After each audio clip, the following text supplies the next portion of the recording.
কোয়েল এবার নিজে দাঁড়িয়ে থেকে মিটিলের সাথে বাবিলের বিয়ে দিলে খুশি হয়ে যায় সবাই। হ্যাঁ বন্ধুরা, এমনটা হতে চলেছে আজকের পর্বে। বিস্তারিত জানতে ভিডিওটিতে লাইক দিয়ে চ্যানেলটিকে সাবস্ক্রাইব করে পুরো ভিডিওটি তোমরা দেখতে থাকো। গল্পের শুরুতে আমরা দেখতে পারবো কোয়েল তার বয়ফ্রেন্ডের সাথে কথা বলে। বয়ফ্রেন্ড তখন বলতে লাগলো, আমি তোমার বাড়ির পিছনে দাঁড়িয়ে আছি, তুমি কখন আসবে? তখন কোয়েল ইশারায় তাকে বুঝিয়ে যে কখন আসবে। এদিকে বাড়িতে ভর চলে এসেছে। আর তখনই কোয়েলকে তার ফ্রেন্ডরা জিজ্ঞাসা করতে থাকে কে ফোন করেছিল। কোয়েল তখন মিথ্যে কথা বলে যে তার স্বামী ফোন করেছে। এই কথাটা শুনতেই তখন মিটিলের বড্ড কষ্ট হয়। মিটিল তখন মনে, মনে বলতে লাগলো, "এই মানুষটাকে আমি বিশ্বাস করেছিলাম। সত্যি কি আমি তাহলে একটা ভুল মানুষকে বিশ্বাস করেছিলাম? যে মানুষটা আমার সাথে একরকম দেখায়, পরে আরেক রকম দেখায়। বিয়ে করতে এসেছে তার আগেও সে তার বউকে কল করছে।"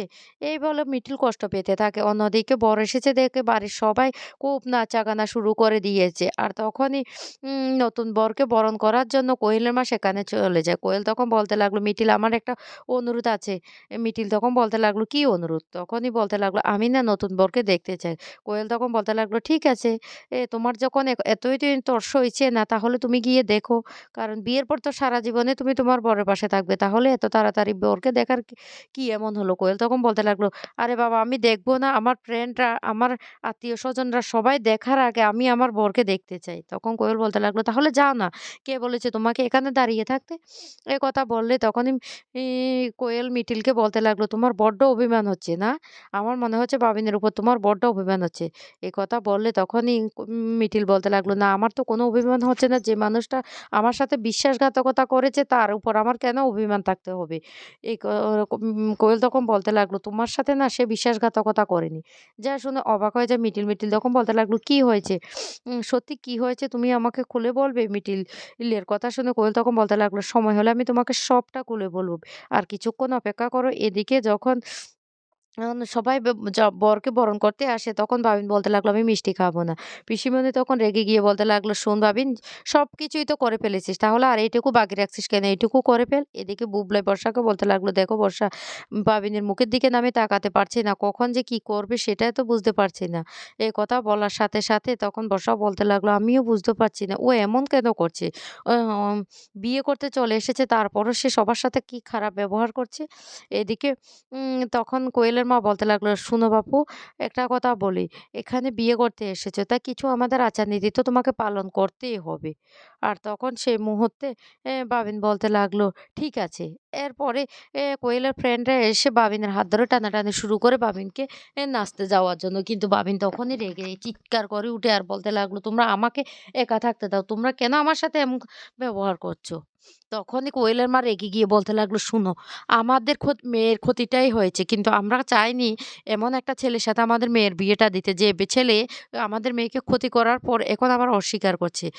তখন এই কথা বললে নতুন তখন বলতে লাগলো, "শুনুন, এভাবে কথা বলবেন না। ওকে ওর মতো থাকতে দিন। ওর যেহেতু এগুলো ভালো লাগছে না তাহলে তো ওকে ওর মতো থাকতে দেবেন।" এদিকে কোয়েলের বাবা তখন বলতে লাগলো, "ঠিক আছে, ঠিক আছে। আপনাদের বাকি বরযাত্রীগুলি কোথায়?" নতুন তখন বলতে লাগলো, "সবাই আসছে।" তখনই কোয়েলের মা বলতে লাগলো, "দিদি আসেনি?" কুর্চি তখন বলতে লাগলো, "না, কেন আসবে বৌদি ভাই? বৌদি ভাইয়ের মনের মতো যদি পাত্রী হতো না, বৌদি ভাই ঠিক নিজে থেকে আসতো। এখন বৌদি ভাই আসেনি। আর আমরাও আসতে বাধ্য হয়েছি। কারণ এই বিয়েটা তো দিতে হবে, তাই কাউকে না কাউকে আসতে হবে, সেজন্য এসেছি।" এদিকে মিটিল খুব কষ্ট পেতে থাকে। আর তখন কোয়েল হাত ধরে বলতে লাগলো, "শোনো, আমার একটা শেষ অনুরোধ রাখবে মিটিল?" মিটিল তখন বলতে লাগলো, "এসব কি ধরনের কথাবার্তা? শেষ অনুরোধ?" তখন বলতে লাগলো, "হ্যাঁ, তোমাকে আমি সেই কখন থেকে বলছি একটা শাড়ি, ভালো শাড়ি পরার জন্য। কিন্তু তুমি আমি যে শাড়িটা পরে আসছো সেই শাড়িটা পরে আছো। আমার দেওয়া শাড়িটা তুমি পরছো না।" এই বলে একটা নতুন শাড়ি এনে আবারও মিটিলের হাতে দিয়ে দেয় আর বলতে লাগলো, "মিটিল, এই অনুরোধটুকু আমার রাখো।" তখন মিটিল বলতে লাগলো, "কেন? তুমি কি সবার সামনে এটা প্রমাণ করতে চাইছো যে আমি তোমাদের বিয়েতে খুব সুন্দর করে সেজে-গুজে ঘুরে বেড়াচ্ছি। আমি খুব খুশি আছি?" কোয়েল তখন বলতে লাগলো, "তোমার যদি সেটা মনে হয় সেটা, আর যদি মনে করো সেটা না, আ আমি তোমাকে বড্ড ভালোবাসি তাই এটা করতে বলেছি তাহলে সেটা।" তখনই মিটিল বলতে লাগলো, "তুমি না সবকিছুতে অনেক জোর করো। তো মিটিল তখন আন এই কথা বলে শাড়িটা হাতে নেয়। কোয়েল তখন বলতে লাগলো, "হ্যাঁ, আমি যে জোর করছি, আমার জোর কথাটা না সারা জীবন তোমার মনে থাকবে।" তখনই মিটিল বলতে লাগলো, "তোমার হেয়ালিপনা না আমি একদম বুঝতে পারছি না। তুমি কি করতে চাইছো? যাও না বাপু, তুমি তো বলেছ তুমি বর দেখবে। তাহলে গিয়ে বরটা দেখো।" তখনই কোয়েল বলতে লাগলো, "শোনো, আমি তোমাকে আগে শাড়িটা পরাবো, তারপর তোমাকে নিয়ে যাবো।" মিটিল তখন বলতে লাগলো, "না, আমি দেখব না। আমি বাড়ি চলে যাবো। আমি তো তোমাকে কথাই দিয়েছি যে তুমি বিয়ের মণ্ডপে বসলে তারপর আমি বাড়ি ফিরে যাবো।" তখনই মিটিল বলতে লাগলো, "তাহলে ঠিক আছে, তুমি আগে শাড়িটা পরো, তারপর বিয়ের মণ্ডপে আমাকে নিয়ে যাবে, তারপর তুমি সেখান থেকে চলে যাবে। ঠিক তো?" মিটিল তখন খুব কান্না করে শাড়িটা পরতে থাকে আর বাবিনের সেই পুরনো স্মৃতিগুলো মনে করতে থাকে। এদিকে কোয়েল হাসতে থাকে। কোয়েলের হাসি দেখে মিটিল তখন বলতে লাগলো, "বুঝতে পারছি না কোয়েল এভাবে হাঁটছে কেন? কোয়েল কি ভাবছে আমি পরাজয় হয়ে এ কান্না করছি সেইজন্য? না, না, আমি কিছুই বুঝতে পারছি না।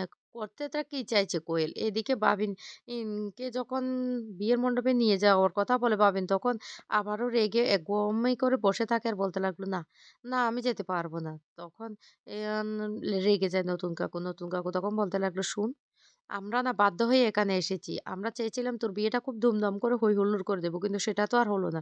তাই যেটা করতে এসেছি সেটা তো আমাদের পালন করতে হবে। তাই বলছি যা, সোজা গিয়ে বিয়ের মণ্ডপে বস।" এদিকে কুর্চির ছেলে ডব্লিউ বলতে লাগলো, "মানুষকে না সময়ে কত কিছু যে স্যাক্রিফাইস করতে হয় সেটাই আজকে না দেখলে বুঝতে পারতাম না। মিটিল দি কত একটা ভালো মেয়ে ছিল আর আজকে?" তখনই এই কথা শোনার সাথে, সাথে ডাবলুর বউ বলতে লাগলো, "শোনো, আমি একটা কথা বলি। আমার মনে হয় যা হয়েছে ভালোই হয়েছে। বিয়ের আগে ঘটনাটা প্রকাশ হয়েছে ভালোই হয়েছে। যদি বিয়ের পরে হতো তাহলে কি হতো বলো? আমার সেই কথাটা ভাবলে না কেমন জানি লাগে। তবে মিটিলদির জন্য অনেক কষ্ট হচ্ছে। তারপরেও মিটিলজি যে সত্যিটা বিয়ের আগে জেনে গেছে ভালোই হয়েছে।" এদিকে কুর্চি বলতে লাগলো, "নতুন দা, কোনোদিন কি ভেবেছি এইভাবে ভাবিদের বিয়েটা হবে? ভাবিনের বিয়েটা নিয়ে আমাদের কত স্বপ্ন ছিল। আমরা মিটিলকে নিয়ে ভাবিনের যে বিয়েটা দেব, কত হৈ হুল্লোড় করব। আজকে বৌদি ভাই আসতে পারেনি। অনেক কষ্ট পাচ্ছে।" আর তখন অং মিটিল বলতে লাগলো, হ্যাঁ, আমার শাড়ি পরা হয়ে গেছে।" কোয়েল তখন বলতে লাগলো, "তাহলে? তাহলে এবার আমাকে নিয়ে বিয়ের মণ্ডপে চলো।" মিটিল তখন বলতে লাগলো, "শুনো, কোয়েল, তুমি সবকিছু আমার উপর জোর করছো। এভাবে কারো উপর জোর করা কিন্তু ভালো না।" তখনই কোয়েল বলতে লাগলো, "তুমি আমাকে নিয়ে যাবে? না, যাবে না। তাহলে কিন্তু আমি বিয়ের মণ্ডপে যাব না।" এরপরে কোয়েল যখন কোয়েলকে নিয়ে যখন মিটিল বিয়ের মণ্ডপে আসে, তখন বাবিনও হাঁ করে তাকিয়ে থাকে সেই মিটিলের দিকে। কোয়েল তখন বলতে লাগলো, "শুনো, আজকে না আমি একটা কথা সবার সামনে ক্লিয়ার করে বলতে চাই।" তখন বাবিন বলতে লাগলো, "তোমার আবার কি বলার আছে এখানে?" এদিকে নতুন কাকু তখন বলতে লাগলো, "বাবিন, তুই একটু চুপ কর না। কোয়েল কি বলতে চাইছে সেটা শুনি।"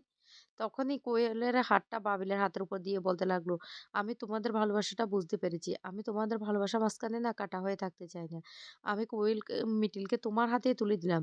তোমরা দুজনের ভালোবাসা এতটা অটুট যে একজনকে ছাড়া একজনকেও থাকতে পারবে না। আর সত্যি বলতে আমি এই কাজটা করেছি আমি নিজেকে বাঁচানোর জন্য। কারণ আমি যে ছেলেটার সাথে কথা বলেছি, যে ছেলের সাথে রিলেশন, আমি তাকেই বিয়ে করব। কিন্তু এই বিয়েটা আমার মা-বাবা কিছুতেই মেনে নেবে না। তাই আমি এই কাজটা করতে বাধ্য হলাম।" এই কথা শুনে তো অবাক হয়ে যায় সবাই। তখন কোয়েল বলতে লাগলো, "কি ভাবিন, আর অপেক্ষা করবে? এবার মিটিলের মাথায় সিঁদুরটা পরিয়ে দাও বিয়ে আমার সামনে।" তখন খুশি হয়ে যায় সবাই। তো বন্ধুরা, কেমন লাগলো আজকের পর্বটি?